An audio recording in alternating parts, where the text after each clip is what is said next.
Good evening, and welcome. May grace and peace be yours in abundance. Tonight we have a Tenebrae service, a journey into darkness or shadows. I'll be reading the Good Friday story as narrated by the Gospel of John and as translated by James H Charlesworth. Along the way, we'll have some artwork displayed. Art that has attempted to capture something of the story and still works to call forth a response from us.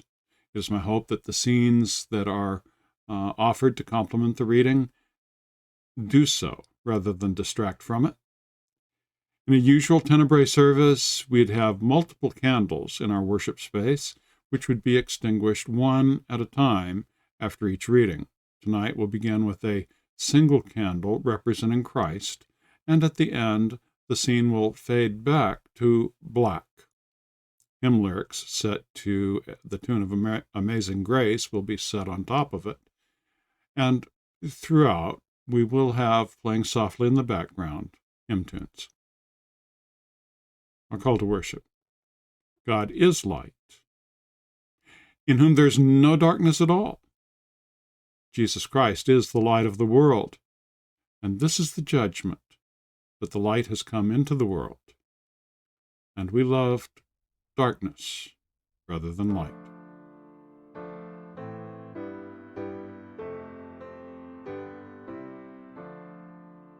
Jesus went out with his disciples across the Kidron Valley to a place where there was a garden, which he and his disciples entered. Now, Judas, who betrayed him, also knew the place because Jesus often met there with his disciples. Judas procured a band of soldiers and some officers from the chief priests and the Pharisees, and the group went there with lanterns and torches and weapons. Jesus, knowing all that was to befall him, came forward and said to them, "Whom do you seek?" They answered, "Jesus of Nazareth." Jesus said, "I am he." Judas, who was betraying him, was standing with them. And when Jesus said, "I am he," they drew back and fell to the ground. Again he asked, "Whom do you seek?" And again they said, "Jesus of Nazareth." And Jesus said, "Well, I told you I am he, so if you seek me, let everyone else go." This was to fulfill the word which he had spoken. "I did not lose a single one of those whom you gave me." Simon Peter, standing there, had a sword, and he drew it, and he struck the high priest's slave, and cut off his right ear. That slave's name was Malchus. Jesus said to Peter, "Put your sword in its sheath. Shall I not drink the cup which the Father has given me?"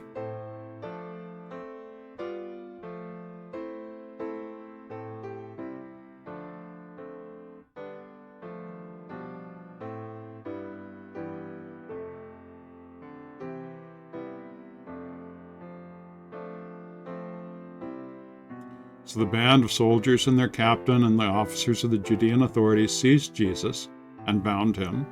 And first they led him to Annas, who was the father of Caiaphas, who was high priest that year.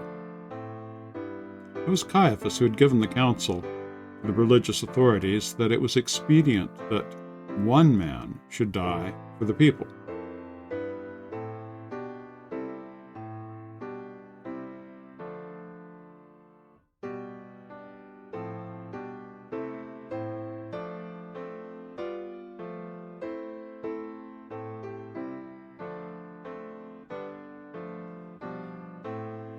Simon Peter followed Jesus, so did another disciple. And as this disciple was known to the high priest, he entered the court of the high priest along with Jesus, while Peter stood outside at the door. So the other disciple, who was known to the high priest, went out and spoke to the woman who guarded the gate and brought Peter in. The woman who guarded the gate said to Peter, "Are you not also one of his disciples?" He said, "I am not." The servants and officers had made a charcoal fire because it was cold, and they were standing warming themselves. Peter was with them, standing and warming himself.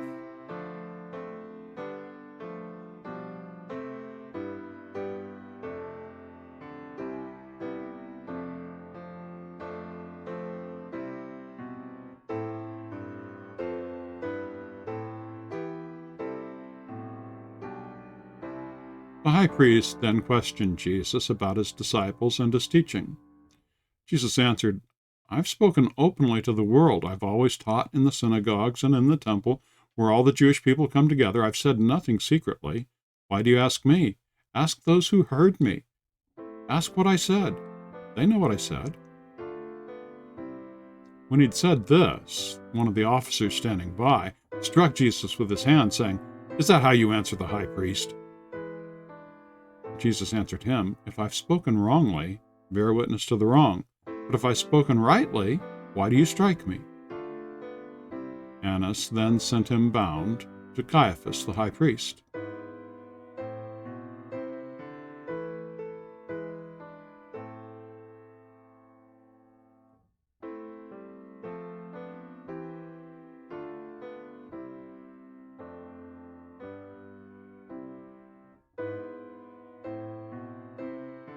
Now Simon Peter was standing and warming himself, and they said to him, "Aren't you also one of his disciples?" He denied it, said, "I'm not." One of the servants of the high priest, a kinsman of the man whose ear Peter had cut off, said, "Didn't I see you in the garden with him?" Again Peter denied it, and at once the cock crowed.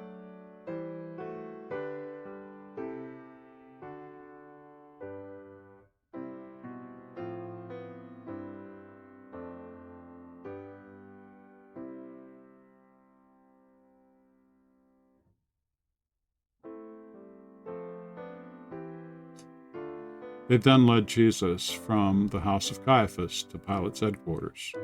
It was early. They themselves did not enter the headquarters so that they might not be defiled, but might eat the Passover. Pilate went out to them and said, "What accusation are you bringing against this man?" They answered, "If this man were not an evildoer, we wouldn't have handed him over." Pilate said to them, "Take him yourselves and judge him by your own law." The religious authorities said to him, "It's not lawful for us to put any man to death." This was to fulfill the word which Jesus had spoken to show by what death he would die.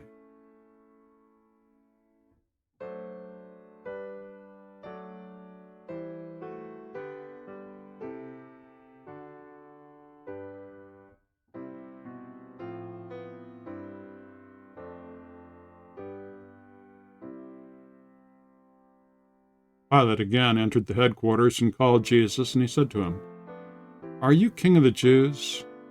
Jesus answered, "Do you ask this of your own accord, or did others say it about me?" Pilate answered, "Am I a Jew? Your own nation and chief priests have handed you over to me. What have you done?" Jesus answered, "My kingship is not of this world. If my kingship were of this world, my servants would fight that I might not be handed over to the religious authorities or you. But my kingship is not from this world." Pilate said, "So you are a king?" Jesus answered, "You say I'm a king. For this I was born, and for this I came into the world, to bear witness to the truth. Everyone who is of the truth listens to my voice." Pilate said, "What is truth?"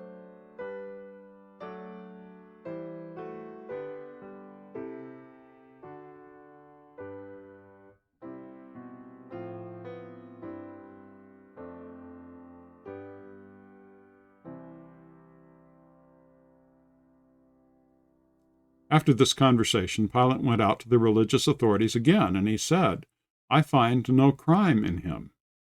But you have a custom that I should release one man for you at the Passover.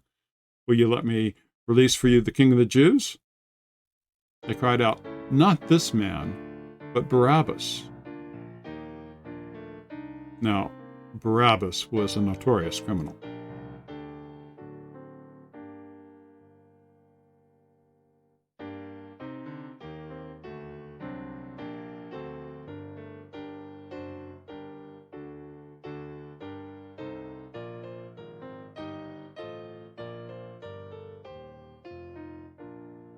So Pilate then had Jesus scourged, and the soldiers made a crown of thorns and put it on his head, and they arrayed him in purple robes, and they came up to him saying, "Hail, King of the Jews!" and struck him with their hands. And Pilate went out again and said, "Look, I'm bringing him out to you so that you can know I find no crime in him." Jesus came out wearing the crown of thorns and the purple robe, and Pilate said, "Behold the man." When the chief priests and the officers saw him, they cried out, "Crucify him! Crucify him!" Pilate said, "Take him yourselves and crucify him. I find no crime in him."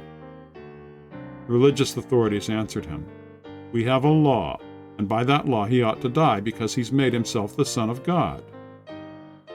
Hearing these words, Pilate was the more afraid, and he entered the headquarters again and said to Jesus, "Where are you from?" Jesus gave no answer. Pilate then said to him, "You won't speak to me? Don't you know I have the power to release you and the power to crucify you?" Jesus answered, "You would have no power over me unless it had been given to you from above. The one who delivered me to you has the greater sin."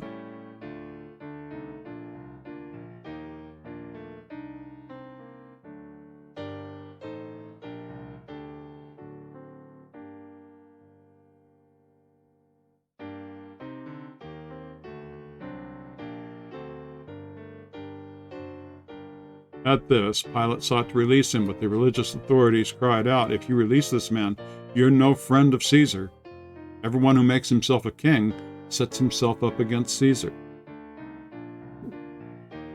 Hearing these words, he brought Jesus out, and he sat at the judgment seat at the place called the Pavement, in Hebrew, Gabbatha. Now it was the day of preparation for the Passover, about the 6th hour. And he said to the religious authorities, "Behold your king." They cried out, "Away with him! Away with him! Crucify him!" Pilate said, "Shall I crucify your king?" The chief priests answered, "We have no king but Caesar." And they handed him over to them to be crucified.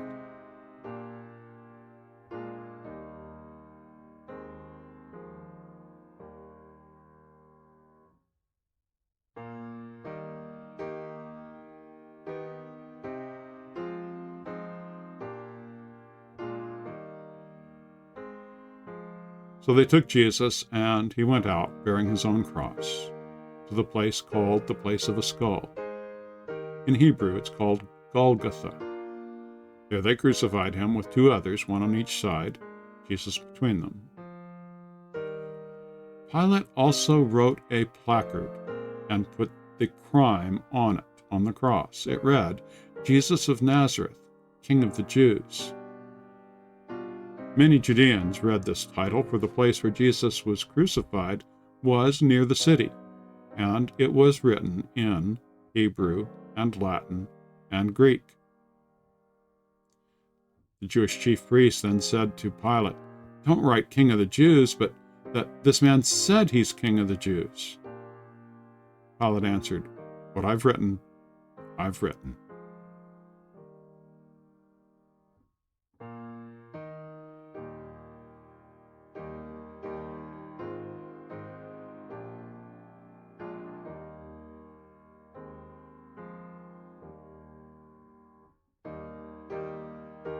When the soldiers had crucified Jesus, they took his garments and made 4 parts, one for each soldier, also his tunic. The tunic was without a seam, woven from top to bottom, so they said to one another, "Let's not tear it, but cast lots for it to see whose it shall be." This was to fulfill the scripture, "They parted my garments among them, and for my clothing they cast lots." So the soldiers did this.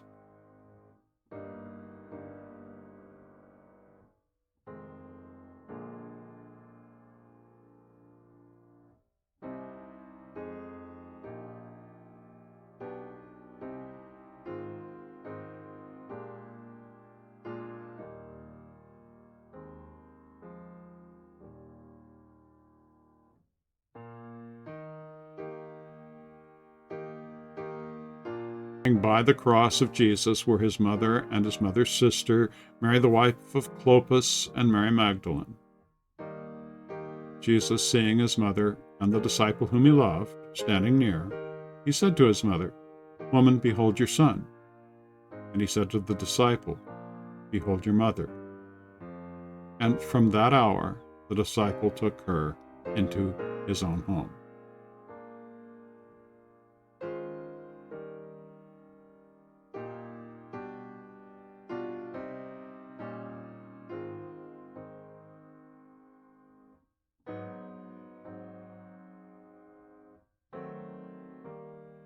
After this, Jesus, knowing that all was now finished, said, to fulfill the scripture, "I thirst." Now a bowl of vinegar was there, and they put a sponge full of the vinegar on hyssop and held it up to his mouth. Jesus had received the vinegar and then said, "It is finished." He bowed his head and gave up his spirit.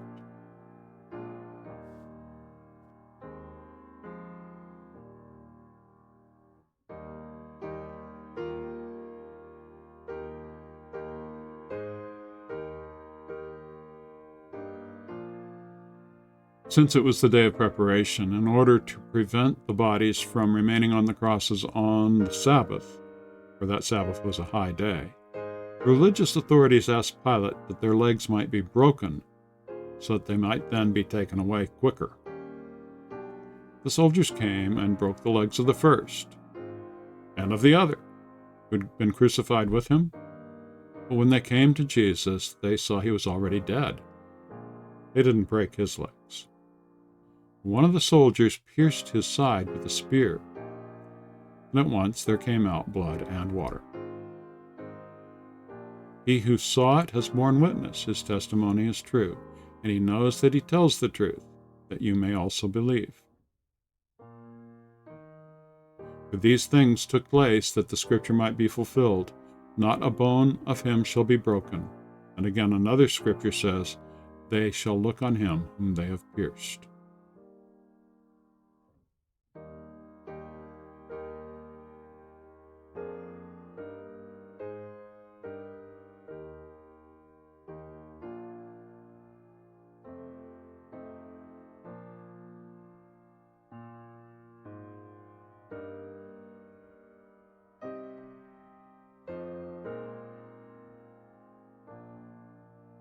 After this, Joseph of Arimathea, who was a disciple of Jesus, but secretly, for fear of the religious authorities, asked Pilate that he might take away the body of Jesus.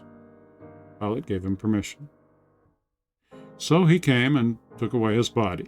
Nicodemus also, who had first come to Jesus by night, he came bringing a mixture of myrrh and aloes, about 100 pounds weight. They took the body of Jesus and bound it in linen cloths with the spices, as is the burial custom of the Jews. In the place where he was crucified there was a garden, and in the garden a new tomb, where no one had ever been laid. So because of the Jewish day of preparation, as the tomb was close at hand, they laid Jesus there.